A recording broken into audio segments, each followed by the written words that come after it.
I'm doing the dynamic gait assessment, and my patient today is Tomo. This is basically assessing like the speed that the patient is walking, the gait, and this is assessing whether they're a fall risk or not. And so it's scored out of 24 points.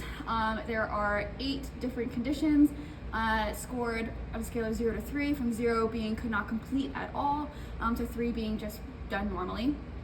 And so if my patient, if I was worried about them, I would give them a belt.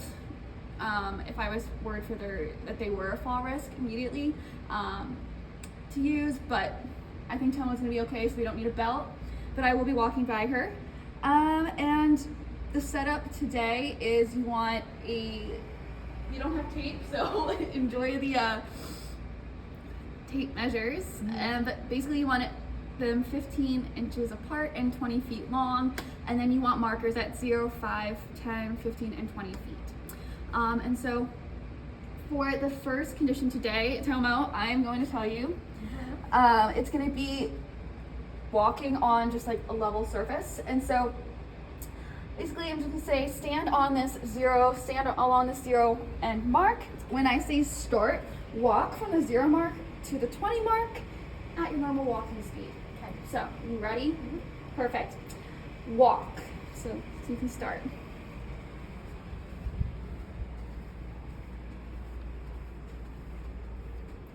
Fantastic. So she was able to do this without needing any type of assistance. So that would be marked as a 3. And then we'll go walk on back, which I think that is something to note, that this does include a lot of movement if you do have a patient who is kind of a risk. It's a lot of walking back and forth. So that's just something to note. All right, so for the next one, this is looking to see if you can change your speed while you're walking. So I'll instruct you, start at the 0 mark, and then when I say start, walk at your normal pace. As you're walking to the 20-foot mark, I will tell you when to slow down or when to speed up. Okay, so go ahead and start. Now speed up, slow down, and walk normal. Perfect. So that would be scored as a 3. She didn't need any assistance. She was able to speed up, slow down, and return to her normal gait. Let's go.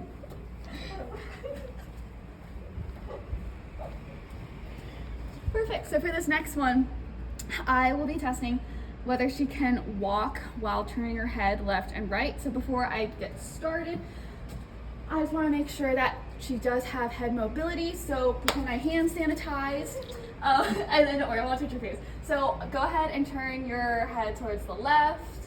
Perfect, towards the right. Awesome, so it looks like there's nothing impeding her ability to look left and right.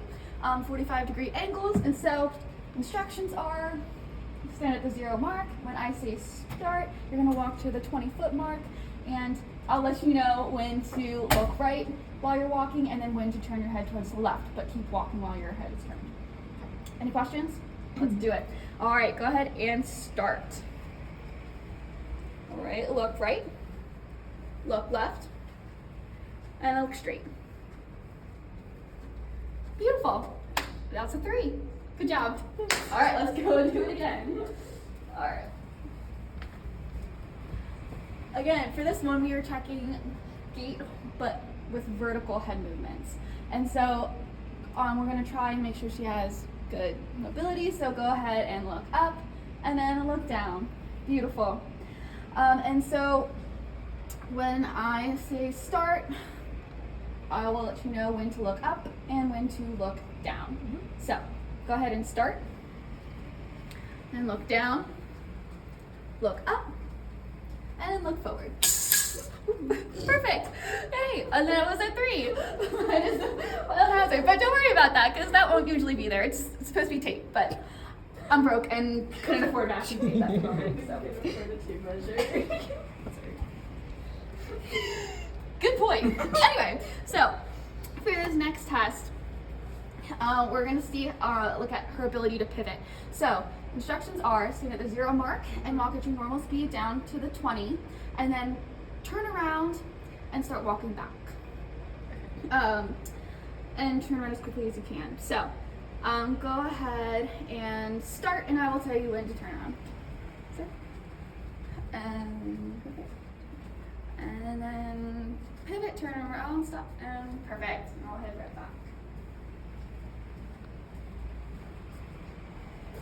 Beautiful. Again, nice big old 3. For this next one, I need to set up the course. You just need an obstacle that I'll place at the 10-foot mark. And we're looking at her ability to step over an obstacle and keep walking forward and not going to the side or stepping, laterally. So for this next test, we'll start the 0 mark, and I say start, walk at your normal walking pace, and step over, not around, the obstacle to 20. Go ahead and start.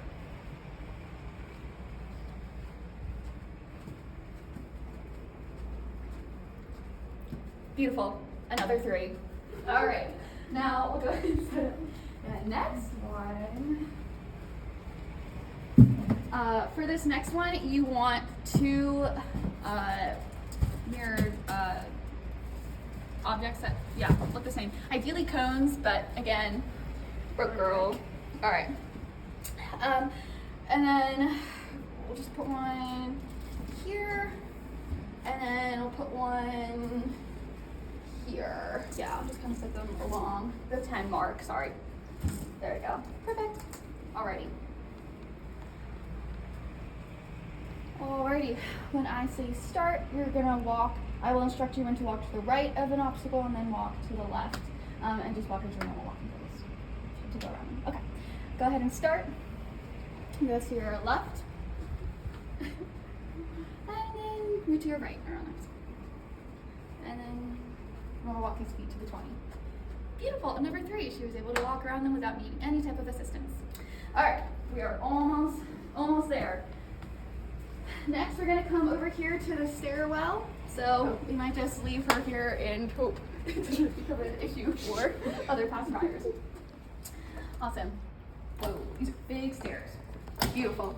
Awesome. So really you only need like a 4-stair combo, but we're just gonna, you can just go halfway and come down. So again, we're looking to see, we want a handrail there just in case the patient needs it, that's okay. But we just wanna make sure that they can walk up and down the stairs on their own at a normal pace. So go ahead and start when you get to the top, just turn around and come back down.